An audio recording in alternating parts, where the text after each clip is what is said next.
Estamos de vuelta en Punto Económico. Ahora nos acompaña Hugo Perea. Él es gerente de estudios económicos del BBU Banco Continental y vamos a hablar con él sobre la economía, qué es lo que viene en este segundo semestre y esperemos también ver algo de lo que viene en el 2014. Buenas noches, bienvenido Hugo a Punto Económico. Gracias por la invitación. Ayer estábamos conversando con Miguel Palomino, nos quedamos conversando, discutiendo sobre el tema de la encuesta del BCR con respecto a las expectativas. Esta encuesta que le pregunta a una serie de empresarios, de empresas grandes, qué es lo que se está preveyendo para la economía en los próximos 3 meses. Y el índice que en enero estaba en 67 puntos, rango optimista, cayó a 51 puntos en junio, casi el nivel entre optimista y pesimista, ¿no? Entonces ha caído 16 puntos. Una caída bastante fuerte en expectativas, pero él me decía, esto probablemente sea un bluff, probablemente sea, digamos, un tema de que el ruido político y una serie, digamos, de ruidos terminen generando temor, pero no necesariamente las cifras dicen que ese temor es validado por las cifras. ¿Qué es lo que opinas con respecto a las expectativas, a lo que todo el mundo ahora está viendo sobre cómo va nuestra economía? Sí, bueno, en general las expectativas cumplen un rol muy importante dentro de la macroeconomía, ¿no? Porque inversionistas más optimistas están dispuestos, para la redundancia, a invertir, a gastar más, a apostar más por la economía, ¿no? Entonces, siempre miramos los economistas este tipo de indicadores de confianza empresarial, en este caso también hay de confianza del consumidor, que tiene un umbral, como tú bien has mencionado, ¿no? Cuando se acerca a 50% es una zona neutral, por encima de 50 estás en zona de optimismo, por debajo en zona de pesimismo. Ha llamado a sorpresa, claro, esta caída sostenida desde finales del año pasado a la fecha, está en 51 puntos, y esto, si uno lo mira en grueso, dice, bueno, anticipa que los empresarios van a ser algo más cautelosos. En general, todos los indicadores, órdenes de compra, intenciones de contratación de personal, todo indican cierta cautela. Y yo creo que el principal elemento que ha estado detrás ha sido el tema externo, ¿no? Hemos escuchado noticias vinculadas a un crecimiento débil en los países industrializados, Europa, Estados Unidos, que muestra algunos indicadores favorables, pero en general es una recuperación cíclica muy débil, muy atípica, ¿no? Porque en otras ocasiones hemos visto que Estados Unidos cae en una recesión, pero después tiene unos rebotes formidables que no hemos visto en esta ocasión. Pero mal que bien recuperando.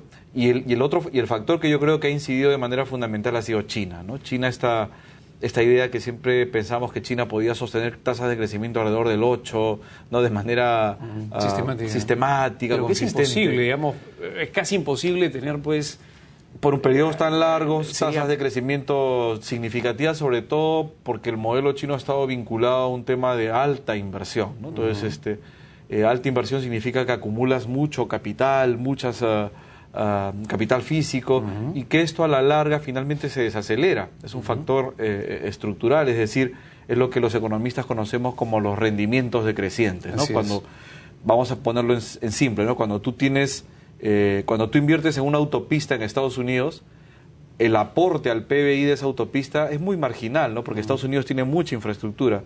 Cuando tú inviertes en una autopista en un país emergente, pues su aporte al PBI es mucho mayor, porque puedes sacar los productos perecibles, en fin.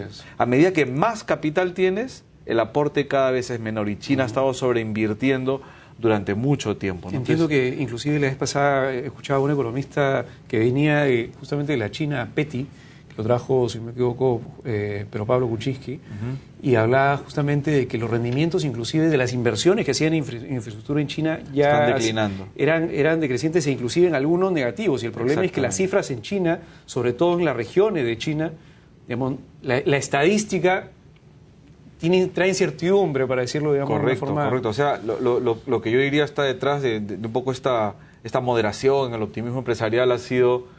Hoy China, este país que es el soporte del crecimiento global, ¿no? Parece que no va a poder sostener tasas alrededor del 8, nos deberíamos acostumbrar a tasas alrededor del 7 tal vez, ¿no? ¿Por qué? Porque tiene ciertas fragilidades estructurales y financieras también, ¿no? Ha habido una expansión muy fuerte del crédito desde la época en que trataron de contrarrestar los efectos de la quiebra de Lehman Brothers. Eso generó una expansión muy fuerte del crédito. El crédito como porcentaje del PBI, que es un indicador de penetración financiera que utilizamos mucho, hacia el 2008 estaba en 115%, hoy en día está convergiendo a 180%, o sea, en un periodo muy corto ha subido mucho este indicador, típico síntoma de una burbuja crediticia, ¿no? Entonces, entonces las autoridades saben que si meten más estímulo a la economía, esa fragilidad financiera, esa excesiva expansión del crédito puede generar algún tipo de problemas en la economía. Entonces quieren ir más despacio. Las autoridades chinas han demostrado esa mayor disposición de tener un crecimiento algo más moderado, pero que sea sostenible, ¿no? ¿Para qué forzar tanto? Claro, y evitar pues sobreinversión, que es un tema que preocupa, excesiva expansión del crédito, y dentro de esta excesiva expansión del crédito, este segmento de banca paralela informal, ¿no? Lo que me vas a permitir usar el anglicismo, el shadow banking, ¿no? La banca a la sombra, que es poco regulada, que ha tenido tasas de crecimiento interanual alrededor del 50%, y es un tema que ahí con la falta de estadísticas y falta de claridad genera un poco de ansiedad, desde luego, ¿no? Entonces, todo esto se ha reflejado para nosotros en menores precios de commodities, de metales que exportamos. Esto va a afectar seguramente en alguna medida la recaudación fiscal. Entonces esto genera pues un entorno de un poquito más de cautela, ¿no? Ahora, estaba viendo las cifras del BCR, la última nota semanal. Los ingresos tributarios, los ingresos fiscales, digamos, han aumentado ligeramente, ¿no? Es decir, 2% si es que ves enero-junio del año 2012 con enero-junio del año 2013. Sí. Entonces, digamos, el impacto tributario a efecto de todavía no se está sintiendo mucho, pero lo más importante, independientemente del tema tributario, del tema fiscal, de la plata que se genera para el gobierno para que pueda gastar en diferentes cosas, pagar planillas, etcétera, tiene que ver más por el lado del privado, de la cadena de privados que están enganchados uno con otro, y muchos de ellos, por ejemplo, la industria metalmecánica, ofreciendo productos para la minería, la industria de transporte, ofreciendo varios productos y servicios para la minería, etcétera. Digamos, esta cadena... Claro, menores precios del cobre, del oro en general, implicará pues que algunos proyectos de inversión minera tendrán que ir más despacio. De hecho, las condiciones de financiamiento para las corporaciones mineras a nivel global, no solo digo las que operan aquí, sino las grandes corporaciones globales, se han endurecido un poco. Prácticamente no ha habido emisiones de bonos en el segundo, hasta mayo más o menos de este año, no ha habido colocaciones de capital, colocaciones de equity, perdón, en el mercado en Canadá, que es donde se financian las mineras junior, por ejemplo. No ha habido ese tipo de financiamiento porque las condiciones han sido algo menos favorables. Claro, ahora si tú haces una valoración de las empresas mineras con menores precios, dirás, bueno, tendrán menos utilidades, por lo tanto, es un poquito más riesgoso prestarles, y están enfrentando condiciones de financiamiento algo menos favorables. No digo que sean negativas, pero sí algo menos holgadas de los que tenían a inicios de este año. Entonces eso va a implicar pues un poquito más de lentitud en la parte de inversión minera, y como tú bien mencionas, la inversión minera, el proyecto minero, tiene eslabonamientos por toda la economía, ¿no? Industria metalmecánica, construcción, cemento, etcétera, y eso también podría verse afectado en alguna medida, ¿no? Ahora, ¿qué es lo que nos espera en el segundo semestre? ¿Qué es lo que debería, digamos, imaginemos los empresarios que nos están viendo en provincias y estaban esperando el mensaje de la Nación del 28 de julio para ver de repente si es que... digamos, dejaban ya un poquito la parálisis de repente algunas semanas para ver qué es lo que pasaba, qué es lo que se decía en el mensaje, y tomar una decisión de voy o no voy con mi proyecto, entro o no entro a invertir, contrato o no contrato más gente, qué es lo que va a pasar en la economía peruana en este año. Inicialmente se dijo vamos a crecer arriba del 6.3, después 6, ahora no se han revisado las cifras oficiales, pero ya hay una serie de analistas que están diciendo un poquito menos de 6, que igual sigue siendo una muy buena cifra de todas maneras si lo comparamos a nivel internacional. Pero eso es un poco, mira, nuestra interpretación en BBVA Research de lo que vemos en términos de los indicadores, los que tenemos ya disponibles, ¿no? Electricidad, despachos locales de cemento, importaciones de bienes de capital, etcétera, sugieren una moderación en el ritmo de actividad. Pero es una moderación, no es un freno de mano. Efectivamente, hay que evitar ese alarmismo que a veces se escucha por ahí. Es un aterrizaje suave hacia niveles que podemos sostener en el mediano plazo.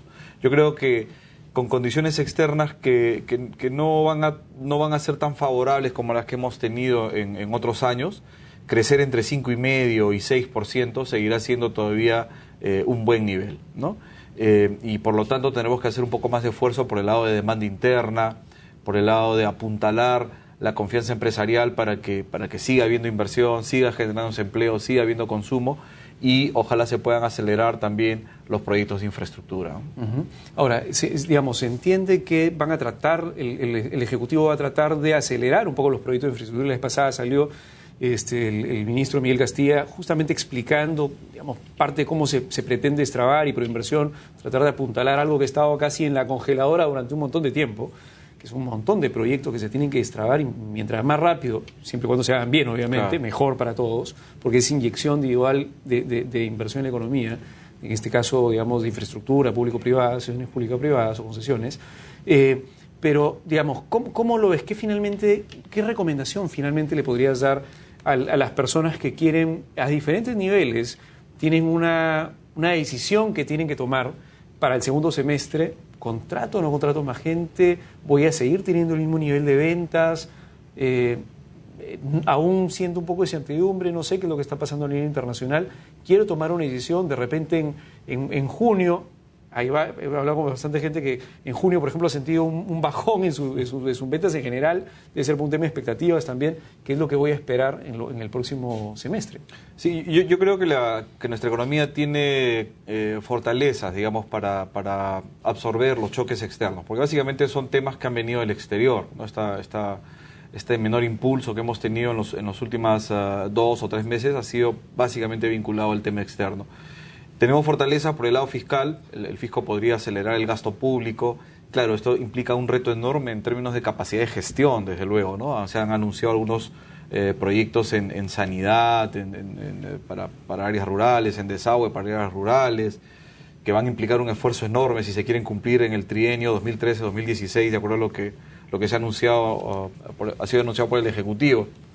Pero digamos, hay esa capacidad de poder acelerar la expansión del gasto público, por un lado, y de otro lado, el Banco Central tiene la posibilidad de empezar a reducir los requerimientos de encaje que están bastante elevados aún, ¿no? Ya lo hizo en realidad, el 22 de julio sacó... Exactamente, hacia la tercera semana de julio sacó un primer recorte en las tasas de encaje. Y yo me imagino que las autoridades seguramente a medida que van viendo cómo van saliendo los indicadores de actividad, pues van a ir modulando las respuestas de política, ¿no? No estamos, reitero, nuestra percepción es que nos vamos hacia un crecimiento sostenible, sano, sin que genere problemas, digamos, en términos de inflación o desequilibrios macroeconómicos en general. Y yo reitero, crecer entre 5,5 y 6 en realidad es como para seguir apostando por el país, ¿no? Eso es importante. Yo creo que muy pocos países van a poder exhibir este tipo de cifras actualmente. Entonces el mensaje debería ser un mensaje, digamos, de calma, tranquilidad. de tranquilidad, ¿no? Yo sí, porque a veces también los economistas hablamos de lo que se conoce como las profecías autocumplidas, ¿no? Cuando uno cree que las cosas van a ir mal y contienes el gasto, si esto se generaliza, efectivamente se realiza la profecía, claro, ¿no? Cuando en realidad estructuralmente, si bien el entorno internacional sugiere cautela, creo que vamos a ir mejor, mucho mejor que nuestros competidores en la región, por ejemplo, ¿no?